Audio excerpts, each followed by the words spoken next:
नमस्कार दोस्तों, स्वागत है आपका स्टडी फॉर सिविल सर्विसेज में। यदि स्टडी फॉर सिविल सर्विसेज के साथ में तो ये वाला टेलीग्राम जरूर ज्वाइन करके रखिए। यूट्यूब चैनल में हमारे साथ है तो भी ये वाला टेलीग्राम ज्वाइन करना बहुत ज्यादा जरूरी है। सारे नोटिफिकेशन, सारे अपडेट, सारे मोस्ट इंपोर्टेंट ट्रिक्स, सारा रिवीजन सब कुछ यहाँ पे बताया जाता है। दोस्तों, आज का हमारा एस्से का टॉपिक है लिटरेचर एंड सोसाइटी, साहित्य और समाज। ये ऐसा मुद्दा है जिस पर कि आयोग बार बार घुमा फिराकर निबंध पूछता है, तो इसे आप तैयार करके जाएं, इसी में भलाई है। इससे संबंधित आपको प्रश्न मिल सकते हैं। अब देखिए, इसमें ड्राफ्ट कैसे बनाया जाएगा और इस पर लिखा कैसे जाएगा, इसको डिस्कस करते हैं। साहित्य और समाज एक दूसरे से जुड़े तो हैं, ये हम भी जानते हैं, और उसी को हमें यहाँ पर एनालाइज करना है और एक्सप्लेन करना है, दोनों चीज़ें करनी है। शुरुआत इस मुद्दे की, देखिए साहित्यिक विषय, हर एस्से का अपना एक टॉपिक होता है। जैसे कुछ जियोग्राफिकल मैटर वाले एस्से होते हैं, कुछ जो है पॉलिटिकल होते हैं, कुछ सोशल होते हैं। तो इस प्रकार से ये वाला जो एस्से आपका है, ये लिटरेचर वर्क वाला है, लिटरेरी वर्क वाला है। इसमें आप जितना मन चाहे उतना प्रोज, पोएट्री, कोट्स वगैरह इस्तेमाल कर सकते हैं। यहाँ खुली छूट है। वैसे तो ये होता है कि ज़्यादा अति नहीं करनी चाहिए, लेकिन यहाँ अगर आप हर चार लाइन के बाद 2 पंक्तियाँ काव्य की डाल देते हैं तो कोई बुराई नहीं है। ये आपकी बात को और पुख्ता करेंगे, ऐसा किया जा सकता है। लेकिन सिर्फ इसी प्रकार के टॉपिक में, हर मुद्दे में नहीं। हर मुद्दे में आपको ज़्यादातर मात्रा में प्रोज ही डालना है और पोएट्री और जो कोटेशन है उसको सीमित रखना है। शुरुआत और अंत में लिखना ये बेहतर रहेगा। तो इस प्रकार से इसमें शुरू कर सकते हैं। फिलहाल इसमें ड्राफ्टिंग कैसे की गई है इसे देख लीजिए, और आप बिल्कुल ऐसा ही ड्राफ्ट बनाइए, ये कतई आवश्यक नहीं है। आप अपने तरीके से इसे फ्रेम कर सकते हैं जैसा आप चाहें। बस ये ध्यान देना होगा आपको कि जो यहाँ टॉपिक चूज़ किया है आपने या शीर्षक चुना हुआ है, उसके साथ आप न्याय कर रहे हैं, मतलब उसके बारे में ही लिख रहे हैं, उससे कुछ इतर नहीं लिख रहे हैं। 700 वर्ड्स की लिमिट में आप बहुत ज़्यादा फैला नहीं सकते, तो काम की बातों को ही लिखिएगा। बहुत ज़्यादा इसमें दार्शनिक बनने की आवश्यकता नहीं है। देखिए, इसमें मीनिंग ऑफ लिटरेचर से हम स्टार्ट कर सकते हैं। ये आपका इंट्रोडक्शन हो सकता है, और उसके बाद आप ये लिख सकते हैं, मतलब इसमें ड्राफ्ट में, कि what is the function of literature. Literature के फंक्शन क्या होते हैं, उनके बारे में थोड़ा सा प्रकाश डालिए। इसके साथ डच सोसाइटी रिक्वायर्ड लिटरेचर, मतलब सोसाइटी को क्या रिक्वायरमेंट है लिटरेचर की, या ऐसे ही सब फिजूल है, अगर है तो क्यों है, ये सब आपको बताना होगा। यहाँ जो आप हेडिंग के रूप में देख रहे हैं, जैसे यहाँ बिंदु बना हुआ है, तो इसका मतलब ये नहीं कि आप मीनिंग ऑफ लिटरेचर ऐसे लंबी सी हेडिंग डालकर उसके अंदर लिखेंगे। हेडिंग नहीं डालना है, ये तो पॉइंट्स हैं, इन्हीं के डायरेक्शन में आपको काम करना है, लिखना है। अब इसके बाद जो अगला इसमें टॉपिक हो सकता है, पॉइंट हो सकता है, वो है few aspects of literature and society. इनके बीच का जो एस्पेक्ट्स है उसको आपको लिखना है, और अंत में कंक्लूजन करना है। तो ये पूरा ड्राफ्ट है। आप चाहे तो ऐसे बनाएं या कोई और तरीका आजमा सकते हैं। शुरुआत करने के भी कुछ तरीके होते हैं। एक तो सामान्य मेथड होता है कि उसमें आपने डिफिनीशन दे दी, मतलब लिटरेचर की डिफिनीशन दे दी, सोसाइटी की दे दी, और बाद में दोनों को कनेक्ट कर दिया, इस प्रकार से काम किया। ये सामान्य तरीका है। इससे एक औसत दर्जे के नंबर मिल सकते हैं। अच्छी शुरुआत करने का तरीका ये होता है कि किसी महापुरुष के स्टेटमेंट से आप स्टार्ट करिए, कोई कोट्स डाल दीजिए, या फिर कोई पोयम की 2-4 पंक्तियां डाल दीजिए, या कोई प्रोज का ही ऐसा हिस्सा या ऐसा पैराग्राफ आप यूज़ कर लीजिए जिससे कि आपकी बात वहाँ से एक रोचक ढंग से शुरू हो सके। कुल मिलाकर बात यह है कि जब आपकी कॉपी एग्जामिनर के सामने जाएगी तो आपकी कॉपी के साथ अन्य अभ्यर्थियों की भी कॉपियाँ वहाँ पर होंगी, और इतनी सारी कॉपियों के बंडल में एग्जामिनर को कुछ इंटरेस्ट वाली चीज़ चाहिए होगी। नहीं तो वो सबको एक समान निगाह से देखेगा और वो कॉपी चेक करते करते ऊब गया रहता है। तो उसकी ऊब को मिटाने के लिए और उसको थोड़ा इंटरटेन करने के लिए आपको बेहतर चीज़ें इसमें डालनी होगी। और इंटरटेनमेंट करने का तरीका या इसको अट्रैक्ट करने का तरीका यही हो सकता है कि आप शुरुआत थोड़ा बेहतर करिए।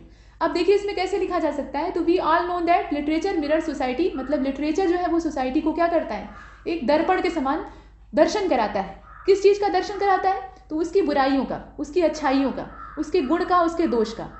जैसे शीशे के सामने आप खड़े होते हैं तो आपके चेहरे के अंदर जितनी भी चीज़ें होती हैं, चेहरा कैसा है, कैसा दिख रहा है, बाल अच्छे से संवारे हुए हैं या नहीं, आंखें कैसी हैं, मतलब आंख में कीचड़ तो नहीं भरा हुआ है, कहीं मिट्टी तो नहीं लगी है, चेहरे में कहीं दाग तो नहीं है, इस प्रकार से, या चेहरा हमारा कैसा है, ये सब वास्तविकता का ज्ञान जो है वो शीशे में होता है। तो वही जो दर्पण का काम है वो यहाँ पर साहित्य करता है। समाज को आईना दिखाता है और बताता है कि देखो तुम्हारे अंदर यहाँ पर बुराई है और इसे समय रहते दूर कर लो। ये कर्तव्य है साहित्य का। अब इसके बाद ये कहा गया है कि what happen in a society is reflected in literary work in one form और अनदर, मतलब जो लिटरेरी वर्क तत्कालीन होता है, जैसे कि किसी भी सोसाइटी में किस समय पर कौन सी घटना हो रही है, क्या घट रहा है, इसके बारे में रिफ्लेक्शन हमें कहाँ से मिलता है, उस समय के लिटरेरी वर्क से प्राप्त होता है। समकालीन जो साहित्य होता है, लिटरेचर होता है, उससे हमें उस इवेंट की जानकारी प्राप्त होती है।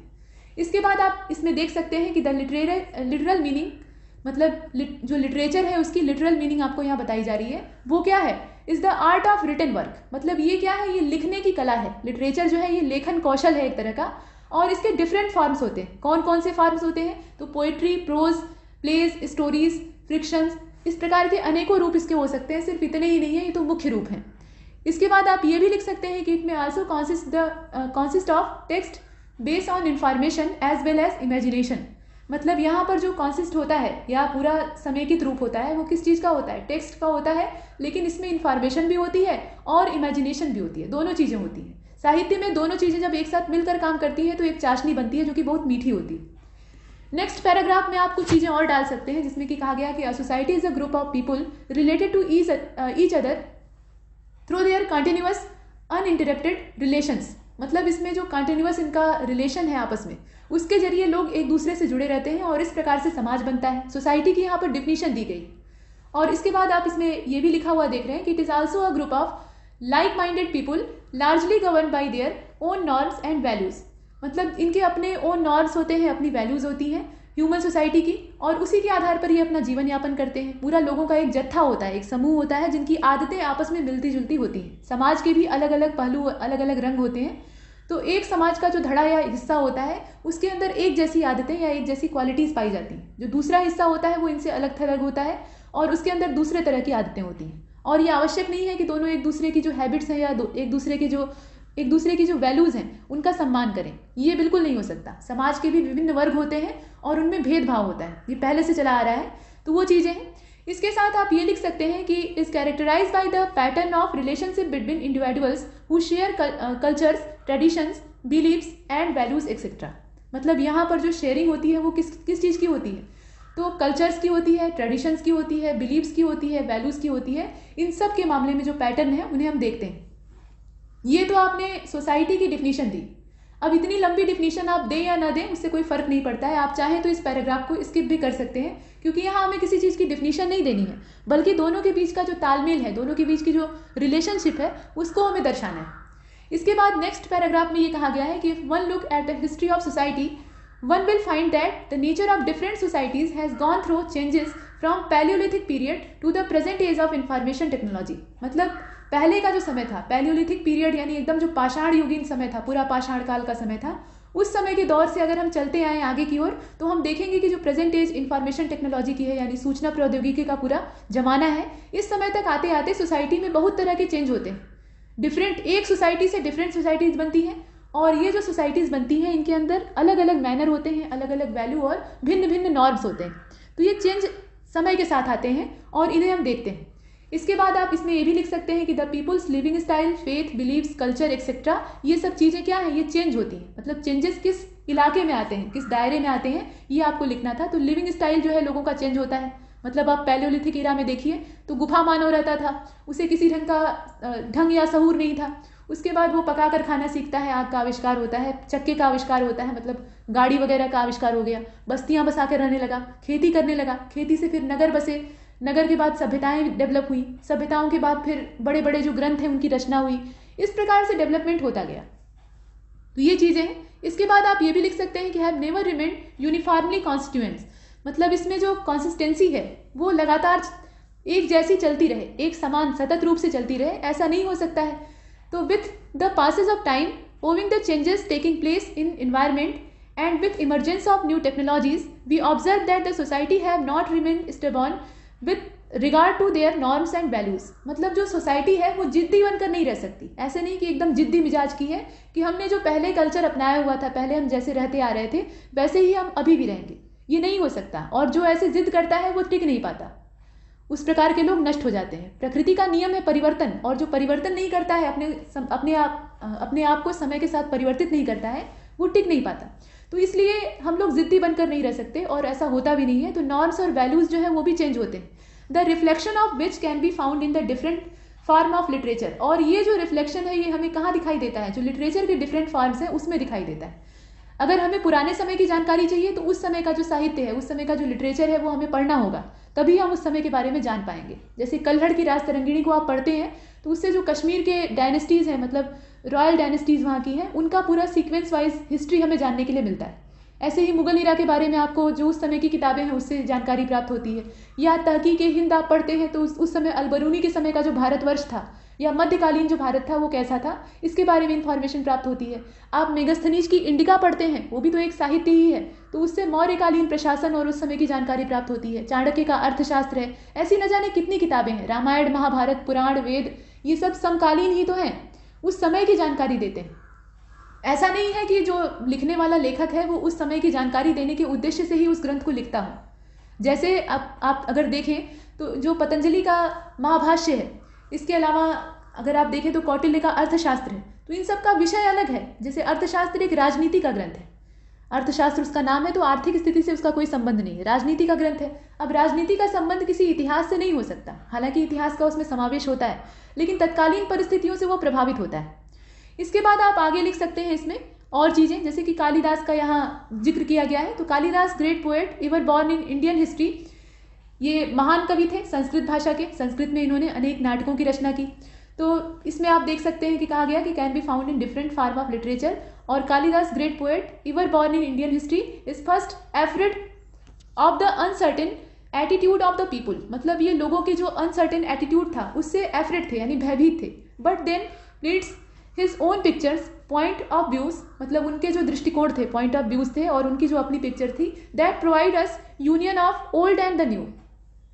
कालिदास अपने बचपन में, यानी जो इनका युवावस्था का समय था या इनका शुरुआती दौर था, उसमें अनपढ़, निरक्षर और बेवकूफ़ थे। बाद में इनका विवाह एक बहुत ही बड़ी स्कॉलर थी विद्योत्मा, उनके साथ हो जाता है। छल पूर्वक विवाह होता है, मतलब पंडित लोग रहते हैं, वो नीचा दिखाने के लिए विद्योत्मा को, ये मूर्ख कालिदास को ऐसे इनका मुंह सिलवा कर बैठवा देते, मतलब कहते हैं कि तुम चुप रहना, कुछ बोलना नहीं, सिर्फ इशारे में बात करना। मतलब कोई कुछ पूछे तो पहली बार 1 अंगुली, उसके बाद 2 अंगुली, उसके बाद अंगूठा, ऐसे कुछ दिखाना, घूसे दिखाना, मतलब इशारे से बात करना। तो वहाँ शास्त्रार्थ होता रहता है, यानी डिबेट कंपटीशन होता रहता है विद्योत्मा और कालिदास के बीच में, और शर्त लग जाती है कि अगर तुम हार जाओगी, विद्योत्मा से कहते हैं पंडित लोग जो उस समय के महान प्रकांड विद्वान रहते हैं, कि अगर तुम इस युवक से हार जाती हो तो तुम्हें विवाह करना पड़ेगा इससे, यही हमारी शर्त है। तो विद्योत्मा जो है वो 1 नंबर की विदुषी रहती हैं, मतलब 1 नंबर की स्कॉलर रहती हैं, तो वो मान जाती हैं कि हम हारेंगे ही नहीं तो ये नौबत नहीं आएगी। लेकिन ऐसा होता नहीं है, कालिदास कुछ ऐसे इशारे करते हैं और ऐसा कुछ कोइंसिडेंस रहता है कि ये जीत जाते हैं और विद्योत्मा हार जाती हैं। तो शर्त के मुताबिक वो विवाह कर लेती हैं। तो उस समय तो ये खुश रहती हैं कि चलिए मेरा पति जो है वो मुझसे कहीं ज़्यादा बुद्धिमान है।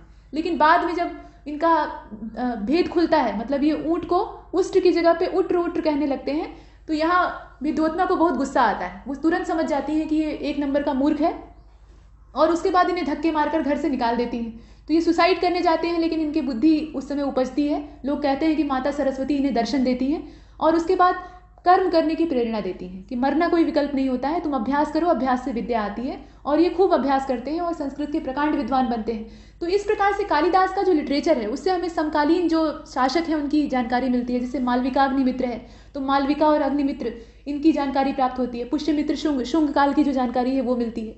इस प्रकार से है, और भी जैसे अभिज्ञान शाकुंतलम है, तो तत्कालीन समय की जानकारी हमें प्राप्त होती है। यहाँ मालविकाग्निमित्रम का जिक्र भी किया गया है। In Malavikagnimitram his first play, the poet shows his humility and become uncertain whether people would accept his play, therefore in the beginning of the play, मतलब इसमें शुरुआत में इन्होंने जो स्टेटमेंट दिया है उसे आप देख रहे हैं, ये संस्कृत का श्लोक है, इसे तोड़ मरोड़ दिया गया है अंग्रेजी में। कुल मिलाकर इसमें यह बताने का प्रयास किया गया है कि लोगों के व्यवहार में अनिश्चितता होती है। लोग जो समाज में होते हैं वो एक जैसे नहीं होते, अलग अलग रंग रूप के होते हैं, तो उनकी मानसिकता भी भिन्न भिन्न होती है।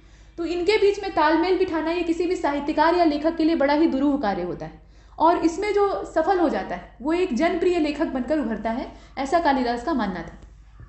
इसके बाद नीचे ये कहा भी गया है कि इवन पोयम ओल्ड, मतलब पोयम जो है वो कैसी है, पुरानी है, is not good because it is old, nor is every new poem to be blamed, मतलब यहाँ पे जो न्यू पोयम है वो ये ब्लेम नहीं कर सकती कि कोई कविता जो है वो पुरानी है इसीलिए वो अच्छी नहीं हो सकती। पुरानी कविताएं भी अच्छी होती हैं, नई भी अच्छी होती हैं। बात इस बात पर आकर टिकती है कि वो समाज में कितना योगदान देती हैं। साहित्यकार कोई भी हो, कोई भी लिटरेरी वर्क हो, उसमें अगर आप समाज की ओर से या समाज के वेलफेयर के लिए कुछ नहीं करते हैं, समाज को दिशा दिखाने का काम नहीं करते हैं, तो वो किसी काम का नहीं है।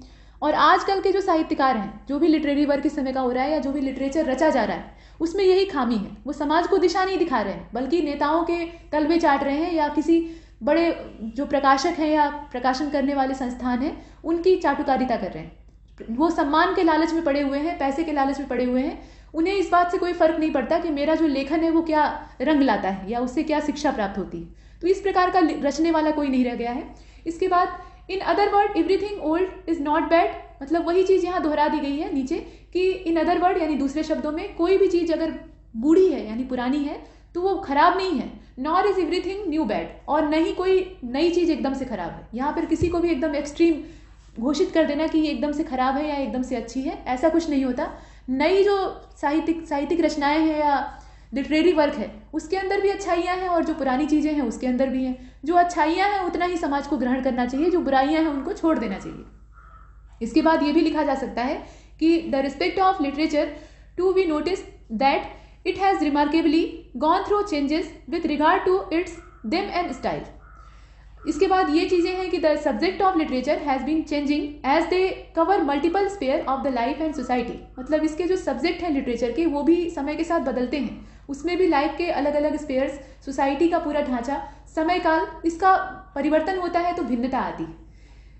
यहाँ ये भी कहा गया कि so has been the care with the case, नीचे आप लिखा हुआ देख रहे हैं, with language of literature also. Language is one of the tool or medium to expressing ideas and thoughts both in oral and written form. यहाँ जो language है उसका साहित्य में कितना बड़ा रोल है, इसके बारे में चर्चा की जा रही है। वैसे तो हम लोग सोसाइटी और लिटरेचर पर ही फोकस है, लेकिन लिटरेचर लिखा जाएगा तो किसी न किसी लैंग्वेज में लिखा जाएगा, और वो लैंग्वेज कैसी है इस पर भी उसकी प्रसिद्धि निर्भर करती है या उसकी सार्थकता निर्भर करती है। अगर बहुत ज़्यादा कठिन भाषा है, जैसे साहित्यकार होते हैं बहुत क्लिष्ट भाषा में लिख लेते हैं, तो उसका फिर नतीजा खराब निकलता है, उसको जल्दी कोई पढ़ना नहीं चाहता। आम जनजीवन जिस भाषा का इस्तेमाल कर रहा हो उसी भाषा में अगर साहित्यकार रचना करे तो ये उसके लिए ज़्यादा प्लस पॉइंट होता है। गौतम बुद्ध और महावीर स्वामी इसीलिए जो आम जनता की भाषा थी उसी में प्रवचन किया करते थे और लोग उन्हें सुनते थे, आनंद लेते थे। और अभी संस्कृत में अगर कोई बोलना शुरू कर दे तो संस्कृत देववाणी या देव भाषा कही जाती है। अच्छी भाषा है, लेकिन समझने वाले लोग बहुत विरले पहले भी थे और अब तो एकदम गायब हो गए हैं। तो ऐसी स्थिति में कोई सुनना नहीं चाहता था, जल्दी लोग उबने लगते थे। तो यहाँ जो सरल लगता है जनता को या जनमानस को, वही लोग पसंद करते हैं। इसके अलावा लोगों के मन को रमता है, ये भी एक बात है। जैसे उदाहरण के तौर पे यहाँ रामचरितमानस और रामायण को अगर हम कंपेयर कर लें तो दोनों ही श्रेष्ठ रचनाएं हैं, चाहे वाल्मीकि के द्वारा लिखा हुआ रामायण हो या गोस्वामी तुलसीदास जी के द्वारा लिखा हुआ रामचरितमानस हो। लेकिन दोनों में अगर आप कंपेयर करें तो लोकप्रियता किसकी ज़्यादा है? रामचरितमानस की। इसलिए क्योंकि वो आम जनजीवन की भाषा जो थी उसमें लिखा गया है। उसको आप अगर पढ़ेंगे तो एक बार में भले ही अर्थ समझ में ना आए, लेकिन 2 बार पढ़ेंगे तो समझ में आने लगेगा। आधे जो अर्थ हैं वो अपने आप क्लियर हो जाएंगे, केवल कुछ शब्दों को छोड़कर। और वाल्मीकि रामायण संस्कृत भाषा में लिखा गया है। इसको पढ़ने के बाद आपको इसकी जो अर्थ सहित टीका होती है यानी कमेंट होता है उसको पढ़ना पड़ेगा, तब जाकर आप इसका जो रियल अर्थ है वो समझ पाएंगे।